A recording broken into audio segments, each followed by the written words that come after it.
हमारे चैनल से जुड़ने के लिए YouTube पर लिम्रा एजेंसी सब्सक्राइब करें। फ़इज़ा क़ुदियतिस्सलातु फ़ंतशिरू फ़िल अर्ज़ वब्तग़ू मिन फ़ज़लिल्लाह सदक़ल्लाहुल मौलानाल अज़ीम। रफ़ीक़ान मिल्लत इस्लामिया मिंबर नूर पर बावक़ार उलमा और मुफ्तियान इकराम तशरीफ़ फरमाए। एक ज़िम्मेदार स्टेज है और आप ये साबित करें कि हम सच्चे मुसलमान हैं और मुसलमानों की तरह बैठकर संजीदगी से हम सुनना जानते हैं। मिंबर पर अल्लामा मुफ्ती शब्बीर साहब क़िबला, अल्लामा अनवारुल मुस्तफ़ा साहब, अल्लामा आसिफ साहब, अल्लामा मुफ्ती नाजिम साहब, अल्लामा निज़ामुद्दीन साहब, ये सादात इकराम की नूरानी जमात, कारी काजिम साहब, हज़रत मौलाना शुआइब साहब, सैयद शुआइब साहब, ये सब के सब, हज़रत अल्लामा कारी मसूद कारी इसराइल अख्तर मसूदी, ये सब बेहतरीन लोग हैं। मिंबर नूर मुख्तलिफ़ जगहों पर इनका जाना आना होता है, देखते हैं लोगों को, सब तशरीफ़ फरमा। एक और बावक़ार शख्सियत अल्लामा हारून रशीद साहब क़िबला, ये वो उलमा हैं जो मदारिस में उलमा बनाते हैं, जो पढ़ाते हैं। वो करीम लोग आज आपके कोच की सरजमीन पर मौजूद हैं। आप समझ रहे हैं कि ये स्टेज ऐसा ही है, इस पर बहुत ज़िम्मेदार लोग तशरीफ़ फरमा हैं। तो बस आप सिर्फ इस पर ना जाइए कि हाँ ठीक है, आपकी मोहब्बत है, अक़ीदत है, लेकिन जितने भी उलमा हैं उनकी कदर करना, सादात इकराम की कदर करना, ये हम लोगों की ज़िम्मेदारी है।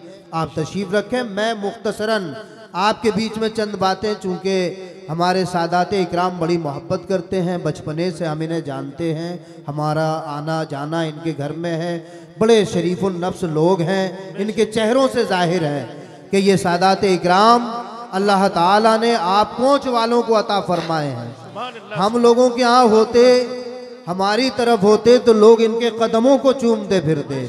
हजरात, आप खुश नसीब हैं कि आले रसूल का ये नूरानी काफिला जो यहाँ जलवागर है आपके शहर कोच में रहता है। आप इनका साथ दीजिए, ये मदरसा चलाएं, ये मस्जिद बनाएं, ये कौम की तबलीग करें। आप इनके पीछे पीछे चलिए, इनको अपना इमाम और रहनुमा बनाइए। आज एक उर्स है, उनके ही बुजुर्ग हजरत पीर सैयद वाहिद अली शाह रहमतुल्लाह अलैह का मैंने देखा है, बचपने में वो बच्चों को सीने लगाते, जो रसूल पाक सल्लल्लाहु अलैहि वसल्लम का दस्तूर था, सुन्नत रसूल पर अमल करते थे। अब वो यूट्यूब पे नहीं आते थे, इसलिए आप उन्हें नहीं जानते होंगे। सैयद वाहिद अली रहमतुल्लाह अलैह बड़े शरीफुल नफ्स, बड़े सीधे साधे, अल्लाह और रसूल से काम, नमाजों से काम, तिलावत कुरान से काम, ऐसे लोग और उनकी औलाद यहाँ पर जलवागर है। बहरकैफ मुझे सिर्फ एक पैगाम देना है। आज यहाँ पर जितने भी लोग मौजूद हैं वो सब के सब कहीं ना कहीं से अपनी रोजी रोटी तो कमाते होंगे, कमाते कि नहीं? चूंकि रोजी रोटी एक ऐसा मसला है, उसकी ज़रूरत तकरीबन हर आदमी को पड़ती है। अब अल्लाह और रसूल हमारे लिए क्या हिदायत फराहम करते हैं, इस सिलसिले में वो चंद बातें हम आपको बताना चाहते हैं। अल्लाह ताला इरशाद फरमाता है, फ़इज़ा क़ुदियतिस्सलातु फ़ंतशिरू फ़िल अर्ज़ वब्तग़ू मिन फ़ज़लिल्लाह। जब नमाज पूरी हो जाए तो ज़मीन पर फैल जाओ और अल्लाह का फ़ज़ल यानी रोज़ी तलाश करो। अल्लाह ताला फरमाता है, वक़ाल रसूलुल्लाह सल्लल्लाहु अलैहि वसल्लम तलबु कसबिल हलाल फरीदतुम बादल फरीदा। अल्लाह के नबी सल्लल्लाहु अलैहि वसल्लम फरमाते हैं, हलाल रोजी का तलब करना, हासिल करना, ढूंढना और तलाश करना, ये एक फ़र्ज के बाद दूसरा फ़र्ज है। एक फ़र्ज यानी कि नमाज रोज़ा वगैरह ये फ़र्ज हैं, ये तो एकदम लाजमी चीज़ें हैं। इन फ़राइज़ के बाद फिर रोज़ी रोटी का तलाश करना एक अहम फ़र्ज है। अल्लाह के नबी ने फरमाया, नबी पाक फरमाते हैं, तलबुल हलाल वाजिबुन अला कुल्li मुस्लिम, के हलाल रोज़ी का तलाश करना हर मुसलमान पर वाजिब है। नारा लगाने वालों, अहले सुन्नत और सच्चे मुसलमानों, हलाल रोज़ी के बारे में आप किसी मदरसे में पढ़ने गए हैं, आप जब बिजनेस शुरू करते हैं किसी आलिम से पूछने जाते हैं, आपको डॉक्टर की ज़रूरत पड़ती है वहाँ तो जाते हैं, आपका फैमिली डॉक्टर होता है, आपके केस देखने वाला आपका वकील होता है, आपको हर जगह किसी न किसी रहनुमाई की जरूरत है। लेकिन वो बिजनेस और वो तिजारत जिसके उसूल कुरान ने, हदीसों ने और फुकहा ने बयान फरमाए हैं, जिसके बारे में आया कि जो बिजनेस ठीक से नहीं करता, तिजारत में धोखाधड़ी करता है, झूठ बोलता है, गबन करता है, अल्लाह उसकी दुआ को रद्द फरमा देता है। बल्कि ऐसा ताजिर, ऐसा बिजनेसमैन फासिको फाजिर बना करके कयामत के दिन उठाया जाएगा। कि हमारी दुआएं क्यों नहीं कबूल होती,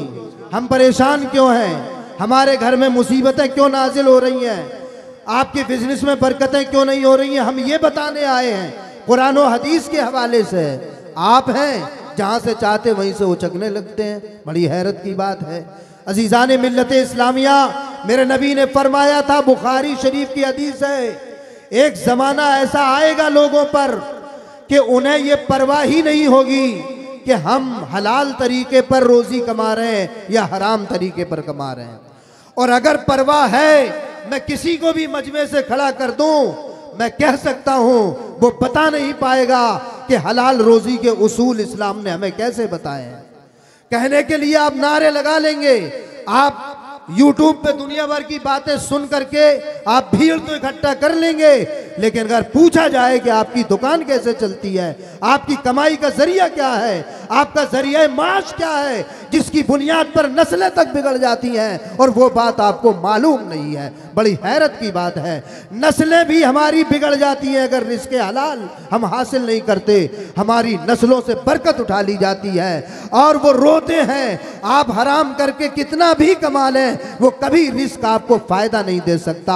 अल्लाह के हबीब ने फरमाया, अत्ताजिरुस सदूकुल अदूलो मान नबिय्यीना व सिद्दीकीना व शुहदा, सच्चा और अदल परवर बिजनेसमैन, उसका हश्र नबियों के साथ, सिद्दीकों के साथ और शहीदों के साथ होगा। अल्लाह अकबर। बिजनेस तो सभी करते हैं, बिजनेस सभी करते हैं, सच्चाई के साथ, दियानतदारी के साथ करेंगे तो हमारा हश्र फरमाने रिसालत के मुताबिक सिद्दीकों के साथ होगा, नबियों के साथ होगा और शहीदों के साथ होगा। और अगर बिजनेस हम ठीक से नहीं कर पाते तो हमें फासिको फाजिर बनाकर उठाया जाएगा और जहन्नम के शोलों के हवाले कर दिया जाएगा। ये वो मामला है। बताइए कितने लोग हैं जो सट्टाबाजी करते हैं, कितने लोग हैं सट्टे से पैसा, अक्सर नौजवान, इसमें ज्यादातर नौजवानों की तादाद ऐसी होगी जो सट्टे में पैसा लगाते होंगे। ज्यादातर ऐसे लोग हैं जो शेयर मार्केट में अपना पैसा लगाते हैं। पता है, किसी आलिम से पूछा है ये शेयर बाजार में पैसा लगाना क्या है, आपको पता है? उसकी सारी सूरतें, शायद ही कोई मुफ्तियाने इकराम बैठे हैं एक आध सूरत में गुंजाइश हो, लेकिन उलमा ने उसे भी मकरूह करार दिया और फरमाया शेयर में पैसा लगाना ऐसे ही है जैसे किमार में पैसा लगाना, जैसे जुए में पैसा लगाना। अक्सर नौजवान शेयर में पैसा लगाता है, लाखों लाख करोड़ों रुपए डूब जाते हैं, फटीचर बन जाता है। उसे काश अल्लाह के रसूल के फरमान पे अमल किया होता कि हराम तरीके से अगर रोजी कमाओगे, वो रोजी तुम्हें फायदा नहीं देगी, तुम्हारा नुकसान ही होगा। थोड़ी देर के लिए एक जुआ खेलने वाला कुछ पैसे जीत जाता है, उसे खुशी तो होती होगी, लेकिन वो रह नहीं जाते, उसकी नस्लें तबाह हो जाती हैं। याद रखो, हलाल रोजी की बड़ी अल्लाह के हबीब से पूछा गया था। नबी ये पाक क्या बिजनेसमैन नहीं थे? नबी बिजनेस करते थे। ऐसा बिजनेस, पहले शुरू में तो आपने बकरियां चराई, अपने अपने चचा का साथ दिया, फिर उसके बाद आपने बिजनेस शुरू किया। आप जो भी सामान लेकर के जाते थे बाजारों में, हाथों हाथ बिक जाता था। मोहम्मद अरबी अभी नौखेज है, 10 साल की उम्र से आपने तिजारत शुरू कर दी थी, आपने बिजनेस को शुरू कर दिया था। हमारा 17 साल का जवान मुस्लिम के जिस मोहल्ले में देखो जहां मोबाइलों की कसरत हो, जहां रात में आवारा लड़के 11-11, 12-12 बजे तक बैठकर मोबाइल देख रहे हो, समझ लेना ये मुसलमानों का मोहल्ला है। नारा लगाने में तो हम बहुत आगे हैं, लेकिन हमें कुछ पता नहीं है। वो 17 साल के, 18 साल के, 22 साल के नाकारा जवान घूम रहे हैं, अपने माँ बाप के लिए वबाले जान बने हुए हैं, उनकी रखवाली करनी पड़ रही है, कहीं हमारा लड़का बिगड़ ना जाए। आवाराओं की सोहबत में रहता है। प्यारे, क्या यही हमारा उसूल होना चाहिए? हम जिस नबी का कलमा पढ़ते हैं, 10 साल की उम्र से उसने बिजनेस शुरू कर दी थी, व्यापार शुरू कर दिया था, और मक्के के जिन बाजारों में, अरब के जिन मेलों में रहमतुल लिल आलमीन का माल जाता था, वो हाथों हाथ बिक जाया करता था, देर नहीं लगती थी। किस वजह से? इसलिए कि आप बिजनेस में सच बोलते थे, आप कभी झूठ नहीं बोलते थे, आप वादा खिलाफी नहीं करते थे, चीज में ऐब होता था तो ऐब बता करके बेचते थे। आज तो हमारे पास माल हो, अगर कोई घटिया चीज आ गई, हम उसे अच्छे में बिक रही है, हम चुपके से बेच देंगे, हमारा माल किसी तरह निकल जाए। नहीं, माल तो निकल जाएगा, झूठी कसम खाओगे माल तो बिक जाएगा, मगर नबी फरमाते हैं उस माल से अल्लाह जो तुम्हें बरकतें देने वाला है, वो बरकतें उठा ली जाएंगी और तुम्हारे पास कुछ भी नहीं रह जाएगा। याद रखो, झूठी कसम से माल बिक जाएगा, मेरे नबी ने कहा, लेकिन बरकत से महरूम हो जाओगे। इसलिए मेरे नबी फरमाते हैं झूठ ना बोलो, सच्चाई के साथ कारोबार करो। थोड़ी देर के लिए तुम्हें कम आमदनी लगेगी, लेकिन अल्लाह उसमें इतनी बरकतें देगा कि संभाले नहीं संभलेगा। वो तुम्हें अल्लाह अता फरमाएगा और तुम्हारी नस्लें भी ऐशो इशरत से जिंदगी बसर करेंगी। सच्चाई से मेरे नबी सल्लल्लाहु अलैहि वसल्लम के एक बिजनेस पार्टनर हैं जिनका नाम अब्दुल्ला बिन अबिल हमसा है। वो बिजनेस करते थे नबी के साथ, नबी खुद मुजारबत के तौर पे बिजनेस करते थे। नबी के पास बज़ाहिर माल नहीं था, तो मुजारबत कहते हैं, मसलन किसी एक शख्स ने पैसा लगा दिया या अपना माल दे दिया, मेहनत दूसरा बंदा कर रहा है, मेहनत दूसरा बंदा कर रहा है और वो कमा के लाएगा, तो मुनाफे में आधा आधा या चौथाई या तिहाई करके बंटवारा होता था। मेरे नबी ने हजरत खदीजा का माल मुजारबत के तौर पे बेचना शुरू किया था। एक जायज़ तरीका है, माल लेके जाते थे नबी मक्के शाम के बाजार में, और जैसे ही ले जाते फौरन बिक जाता। चूंकि नबी सादिक व अमीन मशहूर हो गए थे कि एक बिजनेसमैन है जो हमेशा सच बोलता है, इसलिए आपका माल हाथों हाथ बिक जाता। मक्के के दूसरे बड़े बड़े व्यापारी खड़े रह जाते, 8-8 दिन सड़ते रहते और उनका माल नहीं बिकता था। मोहम्मद अरबी का माल बाजार में पहुंचता था और फौरन बिक जाता था। किस बुनियाद पर? सच्चाई की बुनियाद पर, वादा वफाई की बुनियाद पर, हक्कानियत की बुनियाद पर। मुसलमानों, हम सट्टे से पैसा कमाना चाहते हैं जो हराम है, हम जुए से पैसा कमाना चाहते हैं जो हराम है, हम शेयर में पैसा लगा के कमाना चाहते हैं जो हराम है, इन चीजों में पैसा लगा के कमाना चाहते हैं। हमारे यहाँ एक तरीका बीसियों का चल पड़ा है। बीसी कोई 80,000 पे उठा लेता है, 1 लाख जमा हुए, 80 लाख पे उठा ले, 80,000 पे उठा ली, 20,000 छोड़ दिए, उसको बाकी लोग बांट रहे हैं। पता है ये बीसी है, ये सूद है, ये सरापा सूदी कारोबार है और इसमें कभी बरकत नहीं हो सकती। मेरे नबी ने फरमाया कि जो सूद का 1 पैसा भी कमाता है, 1 दिरहम भी रखता है, 70 बार अपनी मां से जिना करने से भी ज्यादा बदतर है। मेरे नबी ने फरमाया। मुसलमानों कुछ सुना करो, कुछ इस्लाम की बातें लेके जाया करो जलसों से, कुछ अपने सीखने की कोशिश किया करो यहाँ जलसों में।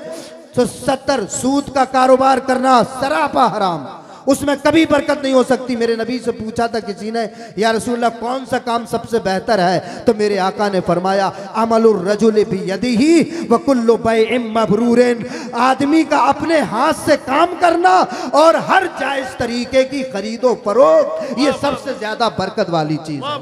मेरे नबी ने फरमाया। हजरत अब्दुर्रहमान इब्ने औफ जब मक्के से हिजरत करके गए थे, 1 पैसा भी उनके पास नहीं था, सब मालो सर वहीं छूट गया था।